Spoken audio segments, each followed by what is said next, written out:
From CBS News Bay Area, this is the Afternoon Edition.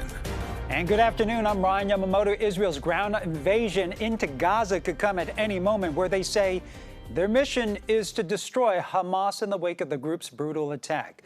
Israel's military says nearly 200 hostages are now being held in Gaza. That's more than previously reported. Thousands have been killed on both sides since the fighting began. Natalie Brand has the latest from the White House. Palestinians with dual citizenship crowded the border crossing from Gaza into Egypt Monday, hoping to flee the escalating violence. I don't think this makes any sense. I mean, we are only citizens. We are not fighting. We are not doing anything. We are just living here. In Gaza, rescue workers tried to retrieve casualties from the rubble following Israel's relentless airstrikes. Basic necessities, including food and water, are running dangerously low. As the Israeli military moves closer to the Gaza border, soldiers tell CBS News they are ready. And we want to do it to finish it because they cut our friend's head and they killed too many people here. Experts on the Middle East warn a ground war will be very bloody for the Israeli army. A Hamas propaganda video shows how the militants have prepared using their web of underground tunnels. There are going to be improvised explosive devices. There will be booby traps. There will be suicide vests. This is very, very challenging. President Biden's scheduled trip to Colorado today was postponed so he can focus on the growing conflict. On 60 Minutes last night, the president discussed the situation, including the hostages taken by Hamas, with the possibility Americans may be among those held. It's pure barbarism, and we're going to do everything in our power to get them home if we can find them. And as U.S. Secretary of State Antony Blinken returned to Israel Monday pledging U.S. support, the Department of Defense released video of the USS Eisenhower carrier strike group deploying to the Mediterranean. And aid groups now warning that an Israeli ground invasion could further expedite a humanitarian crisis. Hundreds of thousands of Palestinians now sheltering in UN facilities where they're running out of water. Hospitals are also warning they're on the verge of collapse, and fuel and medical supplies, those begin to run out.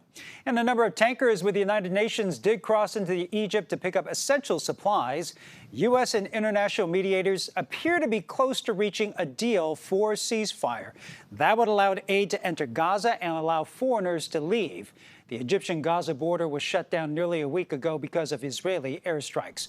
And FBI Director Christopher Wray says his agency has seen an increase in reported threats in the U.S. following the Hamas attack on Israel. Both Muslim and Jewish institutions have been targeted, although most of the threats have turned out not to be credible. Even so, the FBI and the Department of Homeland Security now warning local law enforcement agencies about potential problems. The FBI is also trying to help Americans in Israel, where 24 have been killed. At least 15 are missing.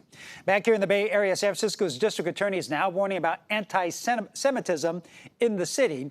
Brooke Jenkins says hateful graffiti was spray painted on buildings in downtown. The leader of the Bay Area Jewish Community Relations Council says his organization is urging people not to hold counter-protests. So we're asking people to be vigilant. We're encouraging people not to counter-protest or counter-demonstrate. It's not worth it. We need to take the high road.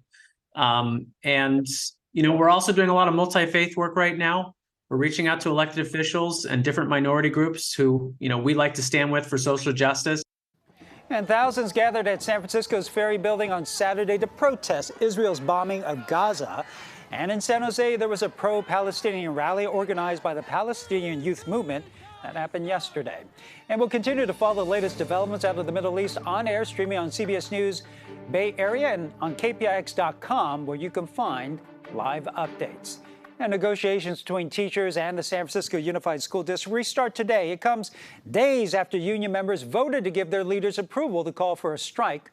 Sean Chindis has more outside Rosa Parks Elementary School. The union says last week 97% of its members voted in favor of taking this next step to authorize a strike. They have that as part of the momentum going into negotiations with the district today.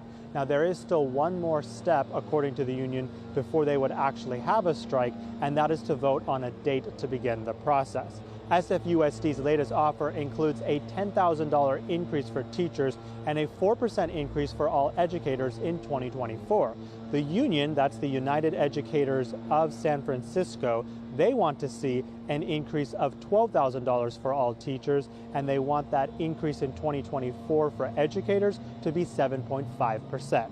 We are done being disrespected. We are done being not listened to, and it results directly in our classrooms. When we lose teachers because we don't get paid enough, we end up having a lot of fresh teachers who are not as knowledgeable, or we have a lot of openings like we've seen this entire school year. Now, the district has said on its website, in part, SFUSD remains committed to reaching agreements with our labor partners, and our hope is to come to an agreement and avoid a strike.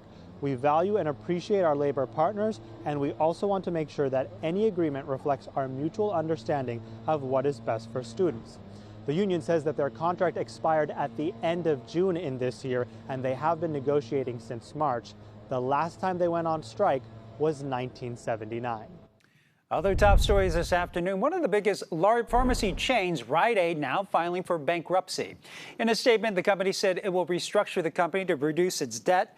It comes as the retailer dealt with slumping sales and lawsuits related to the opioid epidemic.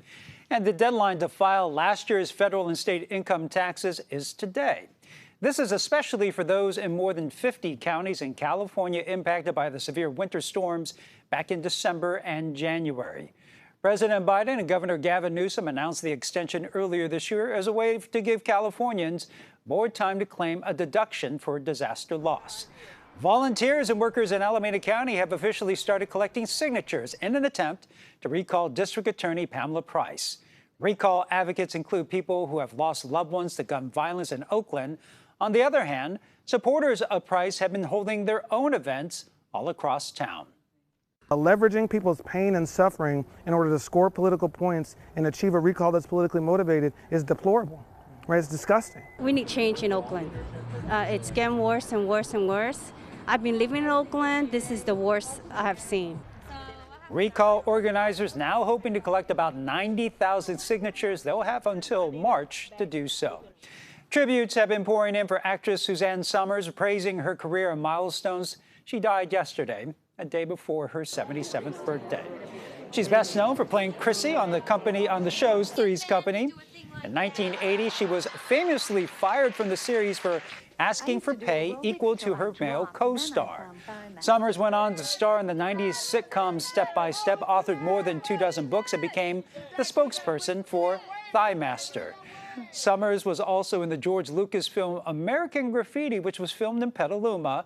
She played the blonde in the T-Bird. And Summers got her start right here in the Bay Area. This is a picture of her at Cappuccino High School.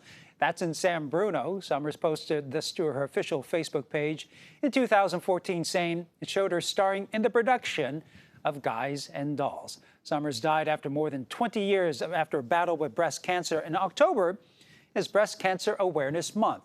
The American Cancer Society is holding their Making Strides Against Breast Cancer event next weekend at San Francisco's Chrissy Field. The 3 to 5 mile walks are a celebration of courage and hope, looking to bring communities together to end breast cancer as we know it.